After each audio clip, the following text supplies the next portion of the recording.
The hearings that were happening out in El Paso about the redistricting have come to a close, but we're still waiting on a verdict. We don't know if we're using 2025 maps or 2026 maps to conduct our midterm elections in November of 2026. But there was something really interesting that did come to light. What we now know is that those maps were drawn long before the public ever had a chance to see them, long before the so-called hearings, and even long before the July 4th floods that devastated part of District 21, right here where I live. This is important because when I went to the Capitol on July the 24th to testify before the redistricting committee, I was told that the maps were not ready for review. No maps to see, none to read, none to question.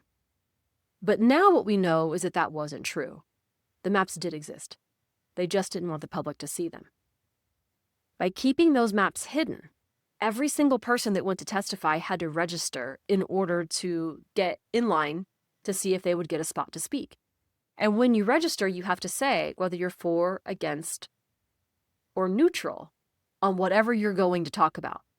What this means is everybody who registered that day to speak about the redistricting had to say that they were neutral because there were no maps, right? You can't be for or against something you haven't seen. Clever, clever.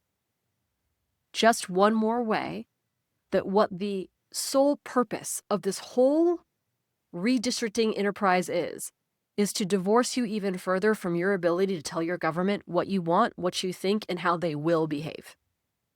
In a healthy, functioning democracy, the way that we levy consequence is that we take seats away from politicians that lie to our faces, that defy our will, that betray us.